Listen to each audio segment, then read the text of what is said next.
इनाया को सर पे चोट लगी है, बेड से गिरी थी वो। कोई इतने बड़े मसले वाली बात नहीं, बच्चे हैं गिरते रहते हैं, कोई बड़ी बात नहीं। ज्यादा चोट तो नहीं लगी होगी उसको। लेकिन ज्यादा चोट लग सकती थी ना फाखिर। तो नहीं लगी इसको चोट।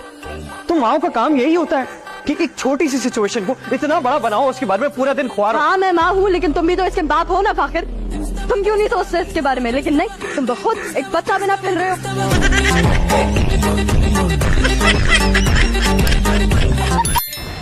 ये हाथ से धोऊंगी, मैं खुद धोऊंगा, मेरी शर्ट है। सर्फ थोड़ा यार, कपड़े कम है। आधा कप।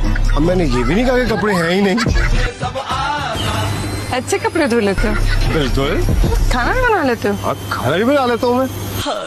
तुमसे मिलके दिल का है जो हाल क्या कहे। देखो मैं इतनी दूर से आई हूँ, पूरा पहाड़ गुजार के, अपनी गाड़ी भी सही तरीके से नहीं चलती है, मेरे से बहुत जाती होगी। अगर मैं इसलिए वापस जाऊंगी तो यूं करके अंदर जाऊंगी, 5 मिनट में बाहर आ जाऊंगी। प्लीज बेटा प्लीज, मुझे भी जरा अंदर दिखवा दो एक दफा, 5 मिनट के लिए बस, ऐसे जाऊंगी यूं। आप आए जरा बाहर चल के बात कर। क्या है, आप कैसे आई हैं? गाड़ी में? क्यों गाड़ी में बात करते हैं? क्यों गाड़ी में क्या बात करनी है?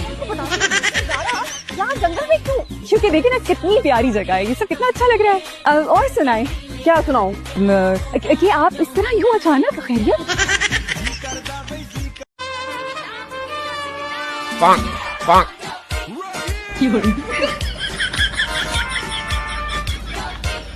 बाबा डॉक्टर मुझसे क्या कह रहा है?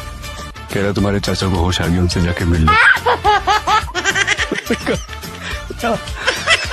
भाभी, मेरे दोस्त ने आपको मॉल में एक औरत के साथ देखा। कौन थी वो औरत? दोस्त ने देखा या फिर जासूस लगवाए थे मेरे पीछे? अरे आप मेरी भाभी हैं, आपके पीछे मैं जासूस क्यों छोड़ने लगा? वैसे आपने बताया नहीं, क्या आप बताना नहीं चाहती? अपने दोस्त से पूछ रहे थे, वही बता देता। अरे वो मासूम, उस बेचारे को क्या पता कौन? आप बता दो। सलमा बेगम से मिलने गई, जो गंद तुमने फैलाया तो समेटने गई।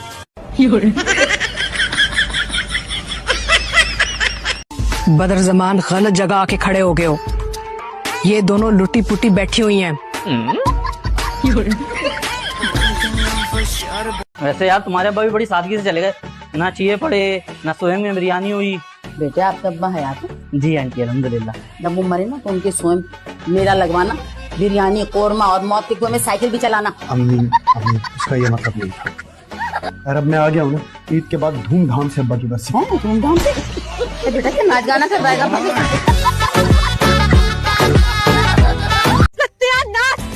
आपको पता है कि किसी की गाड़ी है? क्या किया आपने? आपका अंधा ड्राइवर, इससे पूछिए इतने अच्छे तरीके से क्यों चला रहा था गाड़ी? वाह, मजाक अच्छा कर लेती हैं मैडम। मैं बिल्कुल मजाक नहीं कर रही, आपको नजर नहीं आ रहा आपको कितना नुकसान किया हमारी गाड़ी को? आपको सामने नजर नहीं आ रहा?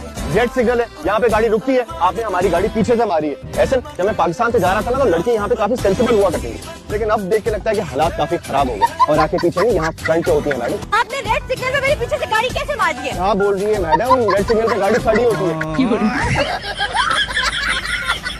किफायत जाके जल्दी से गली के नुक्कड़ से डॉक्टर को बुला के ला, इसको दिखा, पता नहीं क्या हो गया इस लड़की को। नहीं बेबे, उसको तो बड़ा गंदा इलाज होता है।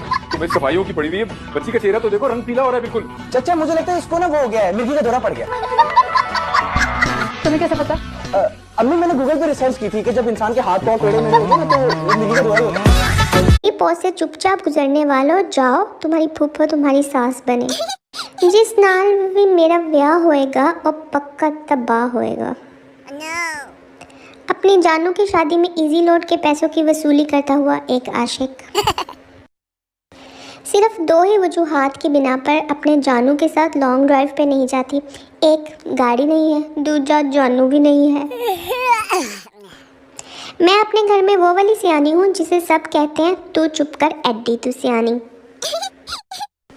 फाइनली फाउंड पापा की प्रिंसेस। नाम आयशा, वजन 80 किलो, ख्वाहिश पलकों पे बैठने की। नजरें कमज़ोर हो गई हैं, तुम्हें अब करीब आना होगा। तशरी शायर बूढ़ा होने के बावजूद अपनी हरकतों से बाज नहीं आ रहा। आज मैं बहुत उदास थी, फिर मैंने अपनी पुरानी तस्वीर देख ली, तब से मेरा खासा ही नहीं रुक रहा। जब ख्वाब में पसंद की शादी हो जाए, इसे कहते हैं इंतहाई महदूद वसाइल में भी ख्वाहिशात की तकमील। बेशक प्यार ही वो बीमारी है जिसमें सड़े हुए बैंगन जैसा महबूब दुनिया का खूबसूरत जानू लगता है। बीवी नाश्ते के वक्त मैं आज आपको अंडा ना बना दूं? शोहर, अल्लाह दा ना ही मैनू बंदा ही रहन दे, एड्डी तू जादूगरनी। हमने 5 औरतों के चेहरे पर डव साबुन लगाया और 5 औरतों को शॉपिंग करवाई। आप यकीन नहीं करेंगे, शॉपिंग करने वाली औरतों के चेहरे पे ज़्यादा रौनक थी। रात को किचन में चले जाओ, बर्तन ऐसे शोर मचाने लगते हैं जैसे इनकी बहन को छेड़ दिया हो। एक साहब नमाज सीखने मौलवी के पास गया। मौलवी साहब ने पूछा, सना आती है? साहब घबराते हुए, जी वो नहीं आती, मगर कभी कभी नबीला आ जाती है। मैं, अपना वक्त आएगा। वक्त? मैं तो आया था पर तुम सोई मरी थी, मैं लाश समझ के चला गया। जिनको हम जहर लगते हैं वो हमें खाकर मर जाएं। एक आदमी हाथ धोकर एक औरत के पीछे पड़ा था। औरत ने मुंह धोकर दिखाया, तब जाकर मामला रफा दफा हुआ। बीवी शौहर से, मेरी शादी तो पढ़ाई की वजह से लेट हुई, आपकी शादी क्यों लेट हुई? शौहर, मैं सदका बहुत दिया करता था। बीवी, सदका से शादी का क्या ताल्लुक? शौहर, सदका बहुत सी बलाएं टाल देता है, बस इसी साल मसरूफियत की वजह से सदका नहीं दिया गया तो हो गई मेरी शादी। वो जो कहती है तेरे बिना एक पल दिल नहीं लगता, 12 घंटे हो गए सुत्ती पई है। शादी में जूते की जगह दुल्हा का मोबाइल छुपाओ, 5,000 क्या 50,000 भी देगा। सोच बदलो, आमदनी बढ़ाओ। बिगड़ी हुई जिंदगी की इतनी सी कहानी है, कुछ बचपन से निकम्मे थे, कुछ मोबाइल की मेहरबानी है। इतनी गर्मी में नींबू पानी, रूह अफ़ज़ा, सत्तू, लस्सी, इमली का शरबत, तरबूज, जो मर्जी खा पी लो, मगर कलेजे को ठंड तो शौहर का मोबाइल चेक करके पड़ती है।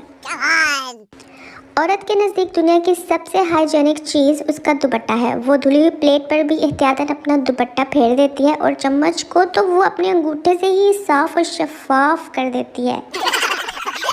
उसने पूछा, मेरे बगैर जी लोगी? मैंने कहा, आहो अड्डा तो ऑक्सीजन। तो फ्रेंड्स, ऐसे ही फ़नी वीडियोस देखने के लिए मेरे चैनल को करना होगा आपको सब्सक्राइब और वीडियो को भी लाइक करना होगा। मिलती हूँ मैं आपको अगली वीडियो में। बाय बाय, अल्लाह हाफिज़।